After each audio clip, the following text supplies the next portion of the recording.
Subscribe करें और bell दबाएं ताकि कोई खबर रह न जाए।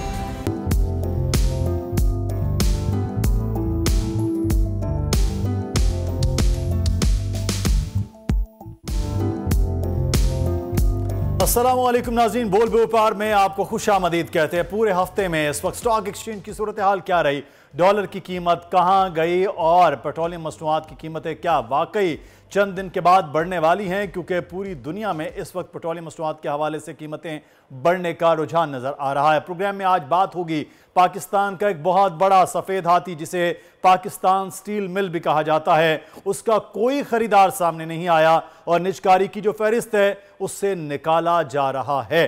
तो अब पाकिस्तान स्टील मिल का मुस्तकबिल क्या है, इस पे भी बात होगी। साथ ही साथ हम ये जानने की कोशिश करेंगे कि पाकिस्तान में जो कमाल टेस्ट के कीनू हैं उनको बरामद करने के लिए अब 15 दिन मजीद पहले का वक्त दे दिया गया है। बम्पर क्रॉप से किसानों को फ़ायदा क्या हासिल होगा, और सबसे अहम बात ई कॉमर्स, कैसे हमारे नौजवान अपना कारोबार बढ़ा सकते हैं, किस तरह से स्टार्टअप्स कर सकते हैं, क्या ऐसी चीज़ें हैं कि जॉब की बजाय अपना बिजनेस शुरू किया जा सकता है, इस पे भी हम बात करेंगे। लेकिन सबसे पहले पाकिस्तान स्टॉक एक्सचेंज जिसमें मुस्बत रुझान देखने में आया, बात करेंगे। कफील अहमद हमारे नुमाइंदे इस वक्त हमारे साथ हैं। जी कफील, क्या सिचुएशन रही है आज के दिन में, और पूरा हफ्ता हम देख रहे थे बड़ा बेहतर स्टॉक मार्केट की सूरत हाल थी। देखिए आज जुमा है और 2 सेशंस होते हैं मार्केट के अंदर। पहले सेशन में क्या परफॉर्मेंस रही है, ओवरऑल मार्केट खासी प्रॉफिट टेकिंग में जो है वो देखी जा रही थी। मेरे साथ मोहम्मद सुफियान जो कि स्टॉक ब्रोकर हैं, उनसे हम जानना चाहेंगे। सुफियान, मार्केट में आज क्या हुआ है पहले सेशन में और किस तरह देख रहे हैं मार्केट को?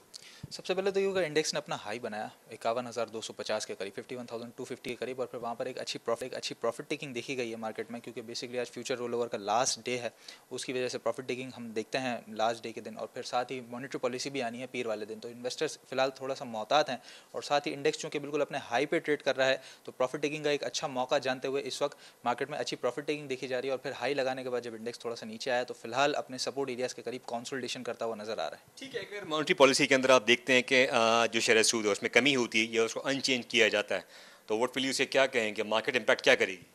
कमी का तो फिलहाल आसार अभी तक तो नज़र नहीं आते हैं। अनचेंज के जो है वो काफ़ी ज़्यादा जो चांसेस हैं वो मौजूद हैं, क्योंकि पिछली 2 मॉनेटरी पॉलिसी भी अनचेंज गई थी। और जो स्टेट बैंक ऑफ पाकिस्तान है वहाँ से यही मॉनेटरी पॉलिसी कमेटी की तरफ से यही हमें स्टेटमेंट मिला था कि जब तक जो इन्फ्लेशन है वो बढ़ेगी नहीं उस वक्त तक हम मॉनेटरी पॉलिसी को बढ़ाएंगे नहीं, इंटरेस्ट रेट को बढ़ाएंगे नहीं। तो अगर अनचेंज रहती है तो मार्केट के लिए बेहतर ही रहेगा, मार्केट इसी तरीके से परफॉर्म करती रहेगी।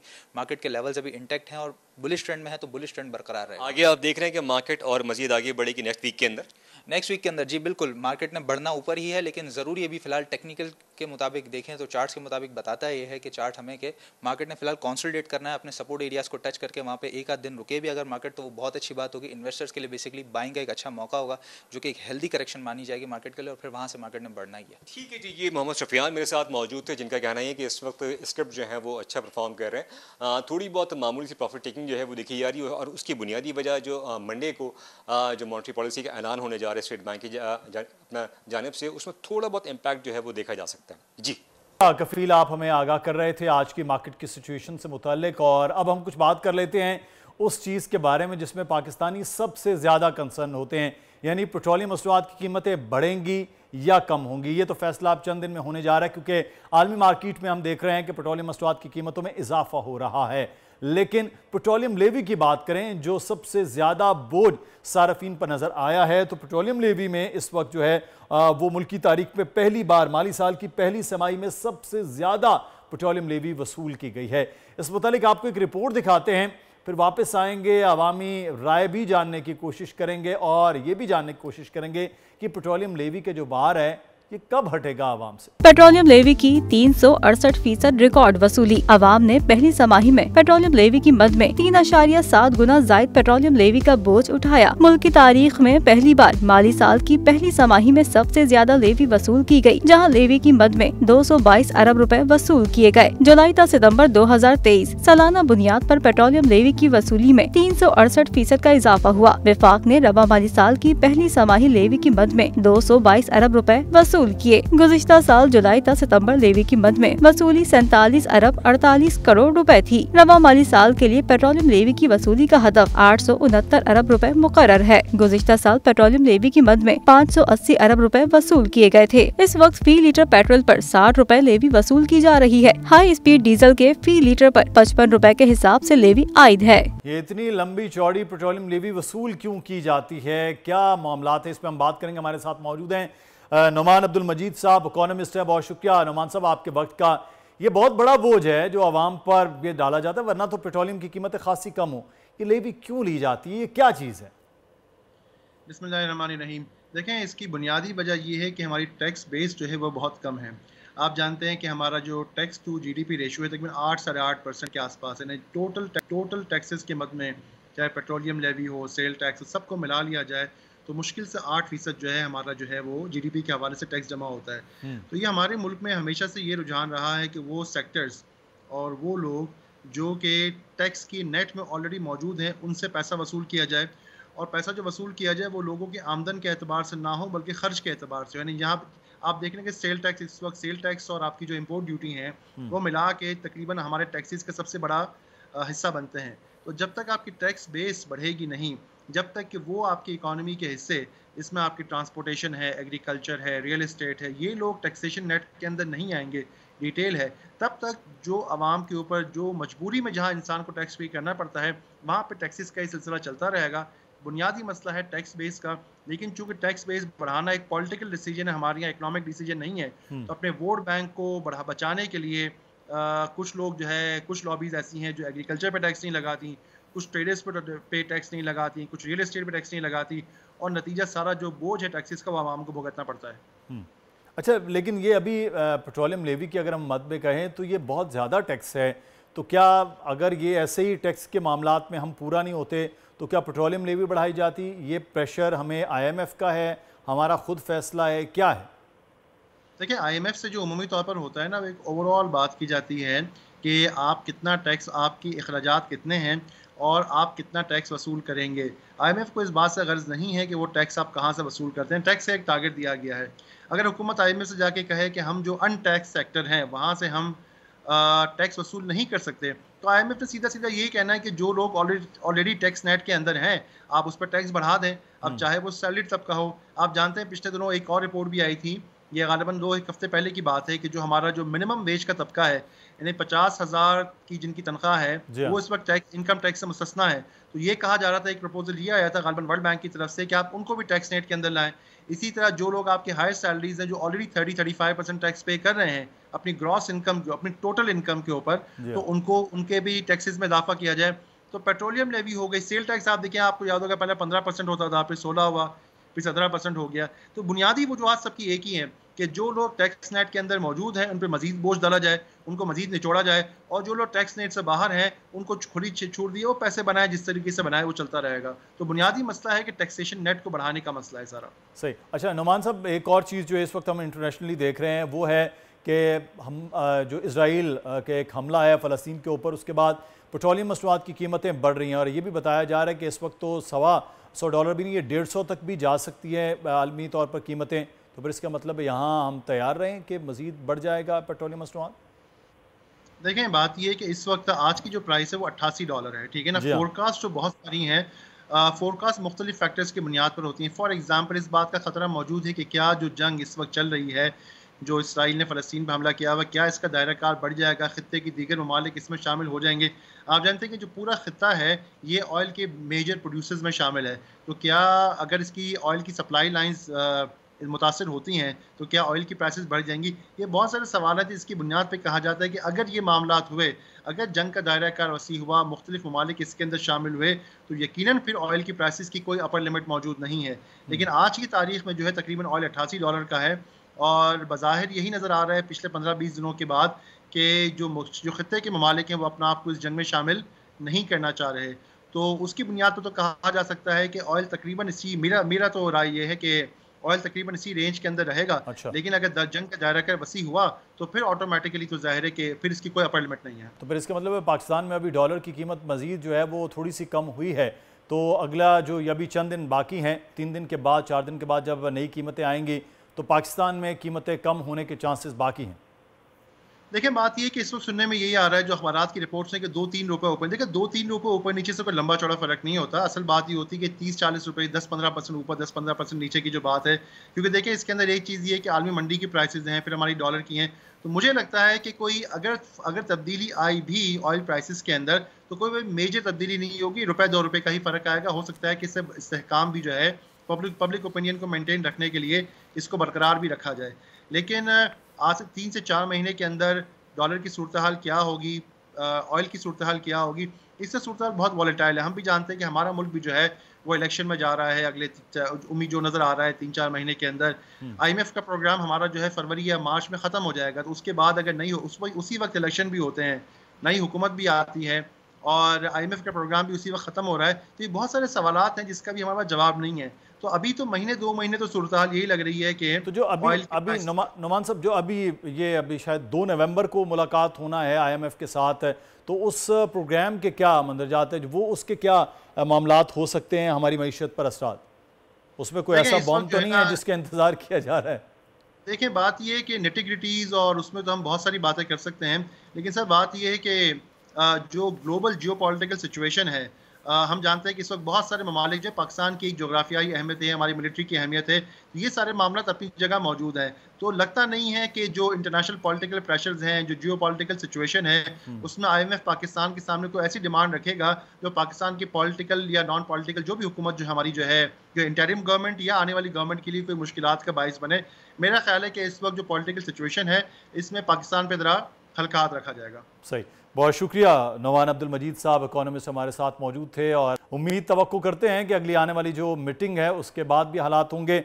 लेकिन अब 1 तारीख तक पेट्रोलियम लेवी तो बहुत बड़ी है, क्या पेट्रोलियम की मसनूआत की कीमतों में भी इजाफा होगा या नहीं, इस पर 1 के बाद बात ज़रूर होगी। हम बात करेंगे इस वक्त एक और पाकिस्तान के बहुत बड़े इदारे के हवाले से, जो माजी में तो एक ऐसा दरख्शां सितारा था कि लग रहा था कि पाकिस्तान जो है वो खित्ते के ममालिक को अब चीज़ें एक्सपोर्ट करेगा, लेकिन उसके बाद आहिस्ता आहिस्ता ये इदारा तबाह होता गया। और आज सूरत हाल ये है पाकिस्तान स्टील मिल के हवाले से कि स्टील मिल पर सालाना 30 अरब रुपए खर्च करने का इंकशाफ किया जा रहा है। स्टील मिल्स हुकाम कायमा कमेटी को बताया कि बंद स्टील मिल्स पर 30 अरब रुपए खर्च होते हैं। साथ ही साथ स्टील मिल्स ने हुकूमत से 110 अरब का कर्जा लिया है। सालाना 18 अरब हुकूमत को सूद अदा किया जाता है।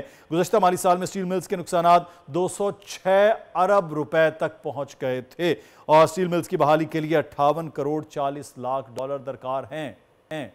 ये सूरत हाल इस वक्त स्टील मिल्स की है, और ये भी कहा गया कि कोई जो है वो ख़रीदार नहीं मिल सका है। हम बात करेंगे, हमारे खान साहब मौजूद हैं, कन्वीनर हैं Pakistan steel mills corporation stakeholders group. बहुत शुक्रिया ममरेज साहब आपके वक्त का। बड़ा ज़बरदस्त एक इदारा पाकिस्तान स्टील मिल, लेकिन आज वो जो सूरत हाल में है कि स्टील मिल जो है वो तकरीबन मफलूज है, और कर्ज़ है वो उस पर बढ़ता जा रहा है। तनख्वाहें लोगों की हैं वो एक अलग पैरेलल मामलात हैं। तो ये स्टील मिल को नहीं चलाया जा सकेगा? बहुत शुक्रिया जी बोल टीवी का। पाकिस्तान स्टील मिल को चलाया जा सकता है। अच्छा। अब भी चलाया जा सकता है मकामी हुनरमंदों और इसके अपने वसाइल से, बशर्ते कि हुकूमत अपनी जिम्मेदारियां पूरी करे। ये अदारा मुनाफा कमाने वाला था। ये 2005 से 2008 तक इसके 10 रुपए के शेयर की वैल्यू 18 रुपए 60 पैसे से 23 रुपए थी, और ये निजकारी कमीशन मुनाफा कमाने वाले अदारे को उसकी निजकारी नहीं कर सका, और आज इल्जाम दे रहे हैं स्टील मिल को। ऐसा नहीं है। वजारत सनअत व पैदावार ने नॉन प्रोफेशनल लोग अपॉइंट किए अपनी पसंद के, और उनकी कारकर्दगी का कभी जायजा ही नहीं लिया। ये गोल्ड माइन है, और इसके असासाजात 839 अरब रुपए है 22 जून 2022 में, और इसको अब भी बहाल किया जा सकता है इसके अपने वसाइल से, अगर हुकूमत अपनी जिम्मेदारियां पूरी करे तो। और जहां तक इस चीज का तल्लुक है, ये जो स्टैंडिंग कमेटी को बताया गया है उसको सही इंफॉर्मेशन नहीं दी गई। अच्छा। उसको फाइनेंशियल डाटा सही नहीं बताया गया।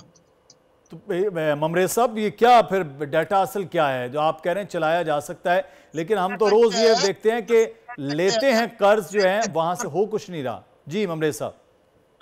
जबानी बात हुई है, क्योंकि किसी पिलर ऑफ स्टेट का परफॉर्मेंस ऑडिट नहीं है। सेनेट कमेटी के कितने मेंबर हैं और कल कमेटी में कितने थे, और क्या कोई लिख के ब्रीफिंग दी गई? सिर्फ जबानी बातें हुई हैं जिनका कोई रिकॉर्ड नहीं है।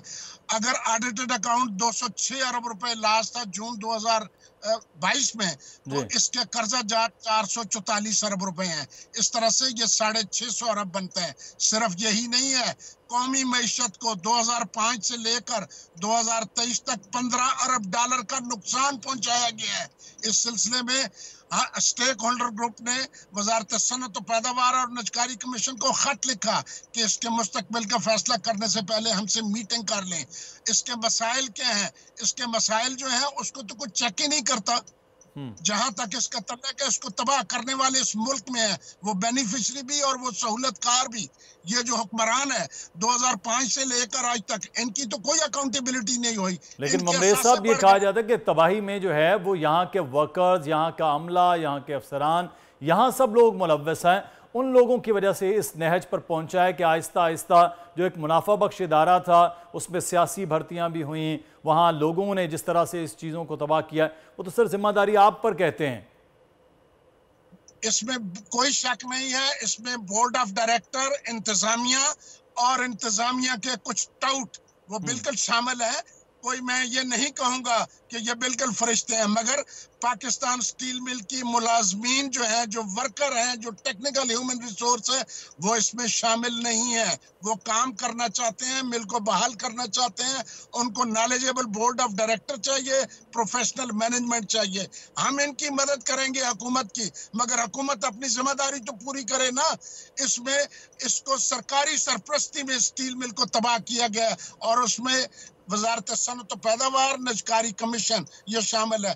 मुझे इतना अफसोस होता है कि मेरे मुल्क की कोई सियासी पार्टी जिन्होंने हुकूमतों में रहे हैं कभी इसका एहतसाब ही नहीं किया। शिकायतों के बावजूद सुप्रीम कोर्ट की ऑब्जर्वेशन है, डायरेक्शन है, उसके ऊपर भी कोई एहतसाब नहीं होता। मैं अपील करूंगा सदर पाकिस्तान से, वजीर आजम पाकिस्तान से, चीफ जस्टिस ऑफ पाकिस्तान से, चीफ अवामी स्टाफ से, स्टील मिल का विजिट किया जाए, हमें मौका दिया जाए। हम बताते हैं, हम आपकी मदद करते हैं। इस अदारे में आज भी ये पोटेंशियल है, ये खड़ा हो सकता है, मगर हुकूमत अपनी जिम्मेदारियां पूरी करे और इसकी इन्वेस्टिगेशन और एहतसाब करे।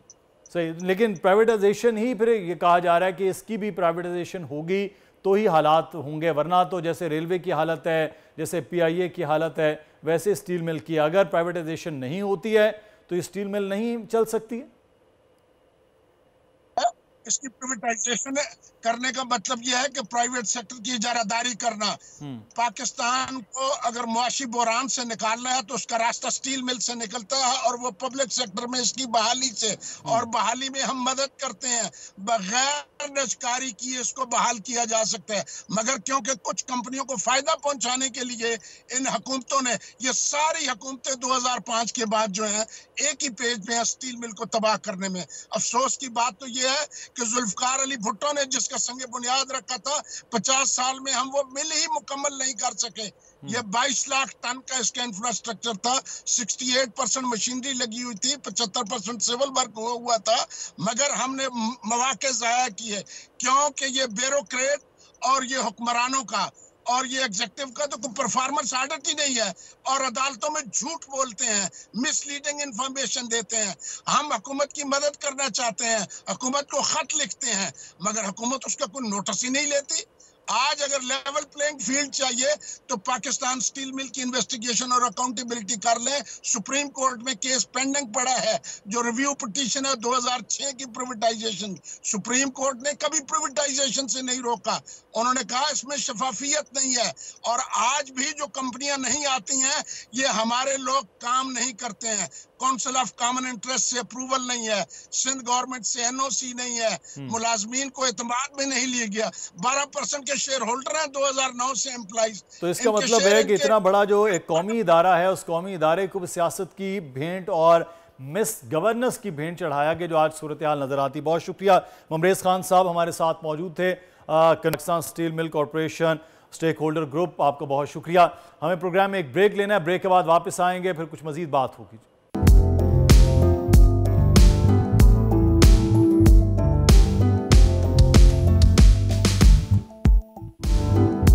ब्रेक के बाद आपको बोल व्यापार में खुशामदीद कहते हैं। नाज़रीन, इस वक्त पाकिस्तान में जब भी कोई बात होती है कि भाई जॉब्स नहीं मिल रही, कोई बात नहीं है, आप बैठें, एक लैपटॉप, कंप्यूटर हो, इंटरनेट हो, बेसिक अंग्रेज़ी आपको आती है, बैठिए और अपना कारोबार शुरू कर दीजिए। ये कारोबार कैसे हो सकता है? क्योंकि पाकिस्तान में एक घर में तकरीबन 5 से 6 लोग खाने वाले हैं और एक कमाने वाला है। घर में बैठकर कारोबार कैसे किया जा सकता है जब आपके पास ना ही कोई सरमाया है, ना ही किसी किस्म की कोई ऐसी चीज़ है, कोई कारोबार करने की स्किल्स है, तो कैसे होगा ये काम? और पाकिस्तान में इस वक्त जो सूरत हाल है बेरोज़गारी की, महंगाई की, तो इसमें पाकिस्तान में बैठे हुए, घर में बैठे कारोबार क्या हो सकता है, हम बात करेंगे। आज हमारे साथ इस वक्त मौजूद हैं साकिब अज़हर साहब, ई कॉमर्स एक्सपर्ट हैं, पाकिस्तान में बहुत से लोगों को सिखा रहे हैं कि ऑनलाइन कैसे काम करना है, कैसे कारोबार करना है। तो साकिब साहब, बहुत शुक्रिया आपके वक्त का। पाकिस्तान में कमाने वाले सर एक घर में एक होते हैं, खाने वाले बहुत ज़्यादा होते हैं, तो ऑनलाइन कारोबार करना आसान है, ई कॉमर्स के ज़रिए आसान है, ये कितना आसान है? ये हो सकता है, कर सकते हैं लोग? देखें, पाकिस्तान की जो करेंसी है वो तो डीवैल्यू हो चुकी है इस वक्त। तो हम ये कहते हैं कि पाकिस्तान में बैठकर आप किस तरह से फॉरेन इनकम में पैसे कमा सकते हैं। पैसे कैसे कमा सकते हैं? क्योंकि इस वक्त इंडिया के अंदर जो आईटी एक्सपोर्ट्स हैं वो है $200 बिलियन, जो कि एक साल में अपनी सर्विसेज वो दुनिया को देते हैं। अगर बांग्लादेश की बात करें तो वो है $44 बिलियन जो एक साल में एक्सपोर्ट करते हैं। मीन स्किल सीकर या कंपनीज बनाकर आईटी सर्विसेज या कुछ भी सर्विसेज दुनिया को ऑफर करते हैं। और पाकिस्तान की जो सर्विसेज हैं वो हैं तकरीबन 3 से 4 कह लें $बिलियन बेसिकली, जो कि एक बड़ा मैसिव डिफरेंस है। तो मकसद ये कहने का है कि आप किस तरह से पाकिस्तान में कोई भी स्किल सीख कर, ई कॉमर्स स्किल सीख लीजिए, फ्रीलांसिंग स्किल सीख लीजिए, घर बैठकर उसको प्रैक्टिकल एक्सपोजर से ऑब्वियसली जितना प्रैक्टिकल कर सकते हैं कर लें। और एक जर्नी है, क्योंकि कोई क्रिच तो है नहीं है, स्किल सीख रहे हैं, टाइम लग रहा है, किसी को 6 महीने में स्किल का एक्सपर्ट हो सकता है, कोई साल में हो सकता है। पर वो सीख कर आप जो काम इस वक्त दुनिया में जा रहा है, तो किस तरह से बेचना है अपने स्किल को, उसको भी सीखना है। तो स्किल को बेचना है क्योंकि आपके पास पैसे नहीं है, अगर पैसे हैं तो प्रोडक्ट्स बेचनी है साथ साथ। तो ये मकसद है पाकिस्तान में बैठकर आप पूरी दुनिया जो कि इस वक्त टेक्नोलॉजी के एक बड़े टॉप कह ले टीयर से गुजर रही है, जहाँ पर इस वक्त पूरी दुनिया में टेक्नोलॉजी की बात हो रही है, तो पाकिस्तान के लोग इसको इससे पीछे बिल्कुल नहीं रहना चाहिए। और मैं समझता हूँ कि मुआशरे तभी तरक्की करते हैं जब आपके सारे घर वाले कमाने वाले होते हैं, ना कि एक ही के ऊपर बहुत बोझ डला होता है, जो कि इतनी फ्रस्ट्रेशन का शिकार होता है कि इतनी जिम्मेदारी में उसको अपनी जिंदगी बिल्कुल भूल जाती है और सिर्फ घर वालों की फिक्र रहती है। तो अच्छा, साकिब साहब, आप कह रहे हैं कि ये कोर्सेज जो हैं वो सीखने चाहिए और ये चीज़ें करनी चाहिए, लेकिन साकिब अज़हर साहब, हम ये देखते हैं कि पढ़े लिखे नौजवान बेरोज़गारी के शिकार हैं। कोर्सेज के नाम पर मुख्तलिफ इदारे, मुख्तलिफ जगह, यूनिवर्सिटीज़ तो वैसे नहीं करवा रही, इदारे वो करवाते हैं, लेकिन सीखने के बाद फिर वही, जैसे डिग्री एक इंसान के पास है, कुछ नहीं आता है, कोर्स सीखने के बाद दूसरे हाथ में बैठे कुछ नहीं आता है, तो ये ई कॉमर्स के नाम पर फ्रॉड भी तो बहुत हो रहा है। देखें, ना डिग्री फ्रॉड है ना ई कॉमर्स फ्रॉड है। बेसिकली मकसद है कि लोग जो एक हाइप का शिकार होते हैं कि शायद समझते हैं कि ये कोई क्रेडिट स्कीम है, कोई 2 महीने के कोर्स या कोई 3 महीने के कोर्स करके वो कामयाब हो जाएंगे, ऐसा पॉसिबल नहीं है। अगर कोई ऐसा कहता है तो ये फिर एक मिस यूज़ है उस चीज़ को, क्योंकि एक सफ़र है, ये एक स्किल सीख रहे हैं, हर बंदे की अलग टाइम लाइन है, आपको मसलसल जुड़े रहना है। कोई भी चीज़ को मास्टर करने के लिए आपको टाइम चाहिए, कंसिस्टेंसी चाहिए, हार्डवर्क चाहिए। तो ऐसी कोई दुनिया में स्कीम नहीं मौजूद जो कि आप सेशन या क्लासेस अटेंड कर समझें कि आप कल से पैसे कमाना शुरू हो जाएंगे। तो इसलिए लोगों को अंडरस्टैंड करना चाहिए कि हाइप का शिकार ना हो। सिखाना एक दूसरे को बुरी बात नहीं है। लोग अगर अपने टाइम को ऑफर कर रहे हैं, अपनी वैल्यू दे रहे हैं लोगों को, तो ये ऑब्वियसली अच्छी बात है। लेकिन मैं समझता हूँ साथ साथ इसको लाइसेंस बेस्ड भी चीज़ों को करना चाहिए, ना कि हर इंसान उठकर ये बताना शुरू कर दे हाउ टू मेक $1000 बट खुद $1000 बनाए नहीं है उसने। तो ये फिर मिस यूज़ किया जाता है, क्योंकि क्वालिटी जब मुआशरे में नहीं रहती तो वो फिर एक ओवरऑल मार्केट भी ख़राब होती है। तो इसलिए दुनिया में कहीं पर भी आप देखें कि आपने अगर किसी को इंस्टीट्यूट बनाने हैं तो आपको एक लाइसेंस लेना पड़ता है, अकॉर्डिंग बॉडी से साइन कराना पड़ता है, ना कि आज आप उठें और अगले दिन करा दें। तो ये दोनों साइड से चीज़ों को इम्प्रूव होने की ज़रूरत है। उन ट्रेनिंग इंस्टीट्यूट को भी इम्प्रूव करने की ज़रूरत है अपने आप को, जो कि उनकी एक्सपेक्टेशंस को सेट कर सके और अपने क्वालिटी इम्प्रूव कर सके।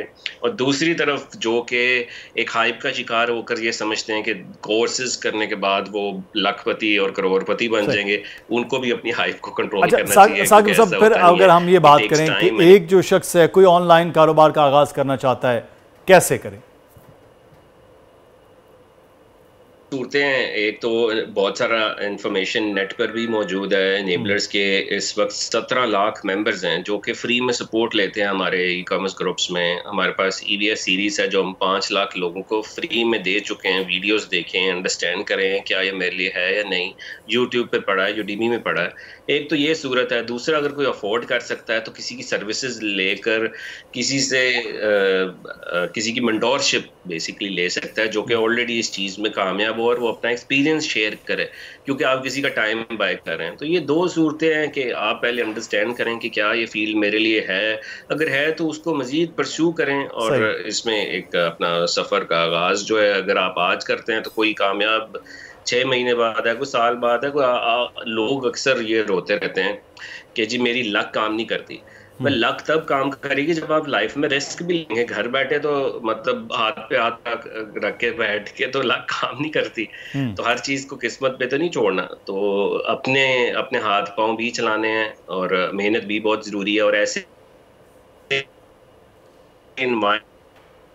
जो कि इस तरह की डिस्कशन, इस तरह के इन्वायरमेंट, कोई कोवर्किंग स्पेसेस, इंक्यूबेशन, ऐसे इन्वायरमेंट में बैठे जहाँ सारे आप जैसे ही बात करें, ना कि आप ऐसे लोगों के साथ उठे बैठे जिनका कोई विजन नहीं है, जिनकी कोई इस तरह की डिस्कशन नहीं है जैसी आप।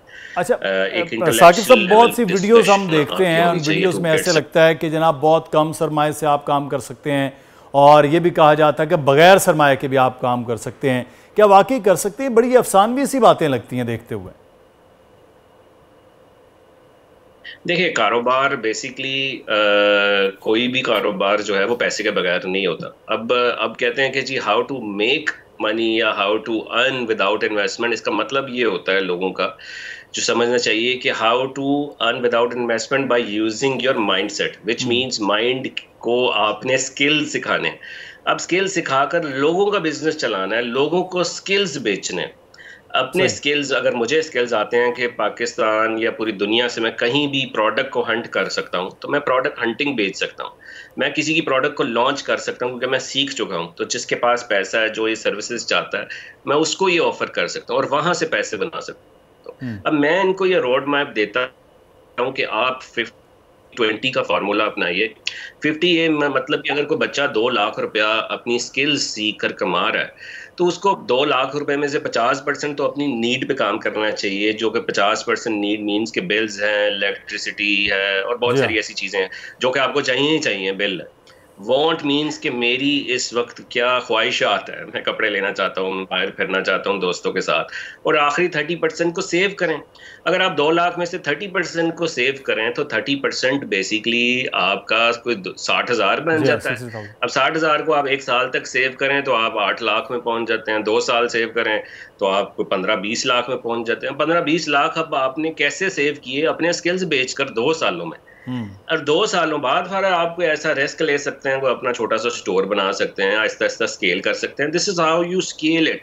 ना कोई रोड मैप नहीं है किसी को हर वक्त बेसिकली एक क्विक रिच के चक्कर में लगे, तो फिर ऐसी बातें जो ज़हन में आती हैं। साकिब साहब, चले ये बताइए कि एक लड़का है, अब वो ग्रेजुएट उसने किया है, लड़का है लड़की है, वो इस वक्त अपना डिग्री तो उनके पास है, इस फील्ड में क्या ऑप्शन है, क्या कर सकते हैं फिर?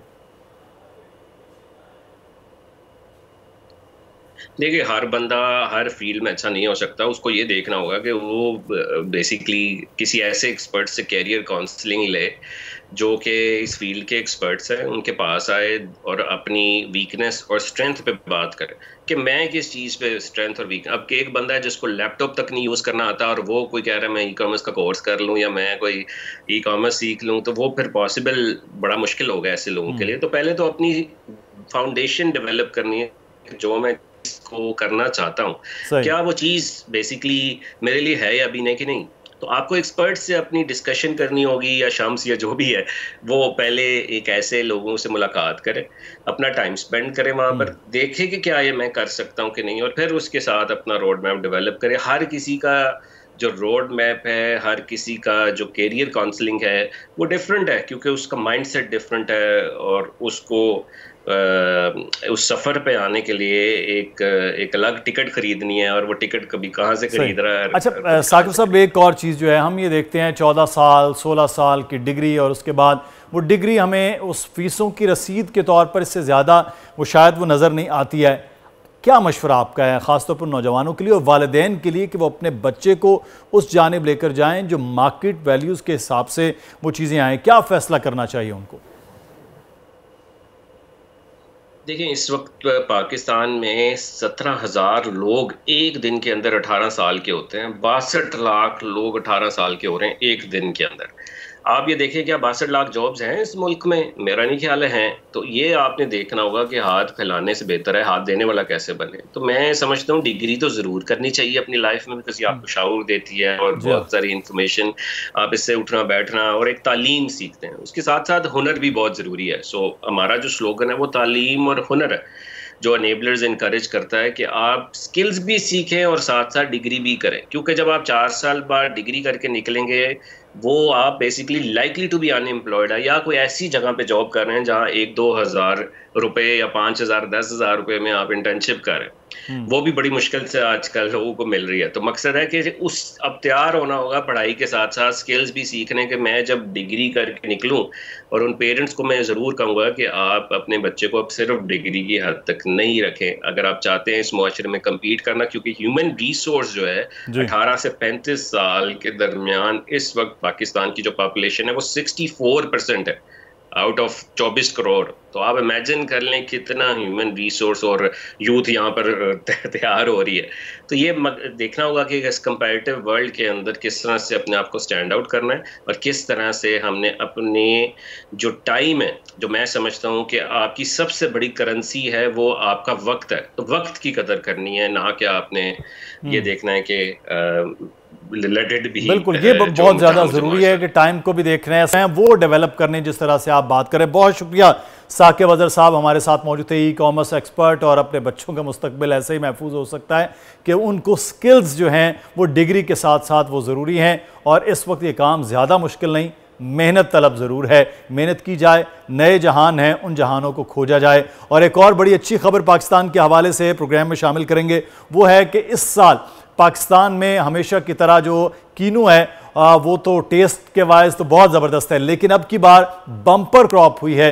पिछले साल 13 लाख मेट्रिक टन था, और अब की बात जो है वो बताया जा रहा है कि 27 लाख टन बम्पर क्रॉप कीनू की हुई है। और हुकूमत ने इजाज़त दे दी है 15 दिन पहले ही, यानी कि 15 नवंबर से अब कीनू की एक्सपोर्ट की जा सकती है। और कीनू के एक्सपोर्टर्स ने यह बात खुसूसी तौर पर यह चाही है कि ये क्रिसमस सीज़न से पहले उनको इजाज़त दी जाए तो ये कीनू एक्सपोर्ट किया जा सकता है, क्योंकि पाकिस्तान के कीनू के बारे में कहा जाता है कि टेस्ट में बड़ा लाजवाब है, जिसकी मांग भी पूरी दुनिया में बहुत है। हम बात करेंगे, इस वक्त हमारे मौजूद हैं कीनू की पैदावार के हवाले से बात करने के लिए सफदर सलीम साहब,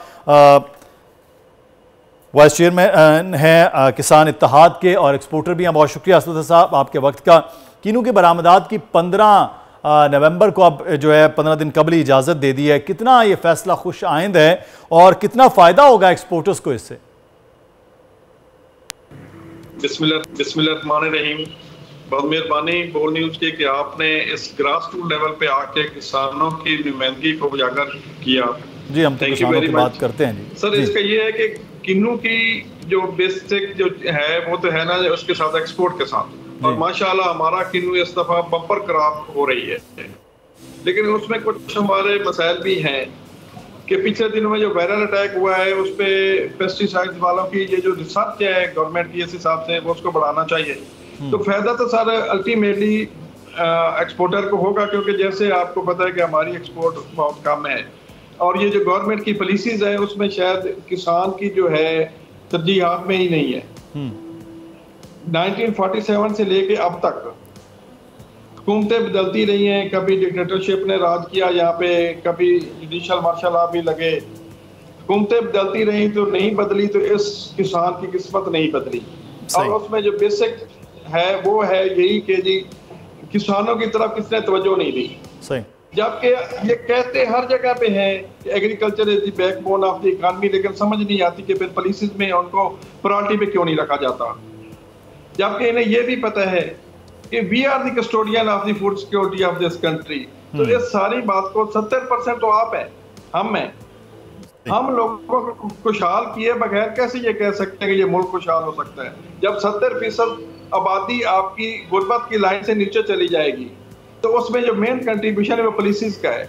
इस दफा जो मेरे नॉलेज में आया है, maybe I am right, कि ईरान से इन्होंने कोई एग्रीमेंट किया है एक्सपोर्ट के हवाले से, तो उसका डेफिनेटली एक्सपोर्टर को तो अच्छा एक चीज़ मैं यहाँ पर आपसे जानना चाहेंगे। हम करते हैं कि इस वक्त ज़राअत के हवाले से, लेकिन कीनू की स्पेसिफिक अगर हम बात करें, पिछले साल 13 लाख, अब की बार 27 लाख जो है वो टन बम्पर क्रॉप हुई है। पाकिस्तानी कीनू की डिमांड जो है वो कितनी है?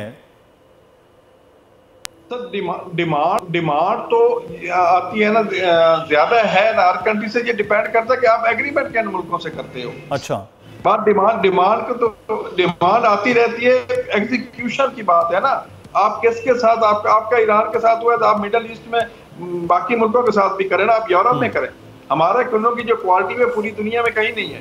तो फिर ये पॉलिसीज तो गवर्नमेंट ने बैठ के बनानी है ना, उन्होंने किस मुल्क के साथ करना है, किसके साथ नहीं करना। डिमांड तो माशाल्लाह बहुत है, वर्ल्ड लेवल पे बहुत है, हमारे किन्नों की डिमांड बहुत है, लेकिन ये इनके है डिपेंड करता है कि ये किस मुल्क के साथ करते हैं और कब करते हैं। जितना ये अर्ली करेंगे उतना इस मुल्क को फायदा होगा। लेकिन मैं तो बात कर रहा हूँ ना किसान की, क्योंकि मैं किसानों का नुमाइंदा हूँ, तो ये एक्सपोर्टर को तो इसका मिलेगा। अब जो अच्छा सर, आप बार बार बात के हवाले से, आप किसान की जहाँ बात करें वहाँ ज़रूरी मुल्क होने के बावजूद हम गंदम तक तो इम्पोर्ट करने पे अब लगे हुए हैं, तो फिर अब इस पर नहज पर क्यों पहुंचे हैं? मैं ये समझता हूँ कि गंदम की जितनी हमारी पिछले साल की खराब थी, हमें इम्पोर्ट की जरूरत ही नहीं है अगर ये उस पर तवज्जो दें तो। ये पर एकड़ यील्ड की आप बात करें ना, अगर आप किसान पे तवज्जो देते हैं, उसके जो इंग्रेडिएंट्स हैं, जो चीज हमारी जो कास्ट ऑफ प्रोडक्शन है, उसमें आप हमें रिलीफ देते हैं, ये सब्सिडाइज करते हैं, तो आपकी जो किसान 40 मन ले रहा है वो 60 मन तक ले सकता है। तो 1/3 अगर वो रेज कर सकता है तो तवज्जो देने की जरूरत है जो आप बात कर रहे हैं। सफदर साहब, बहुत शुक्रिया आपके वक्त का। प्रोग्राम से मुदस्सिर इकबाल को इजाजत दीजिए, अपना ख्याल रखिएगा, अल्लाह हाफिज।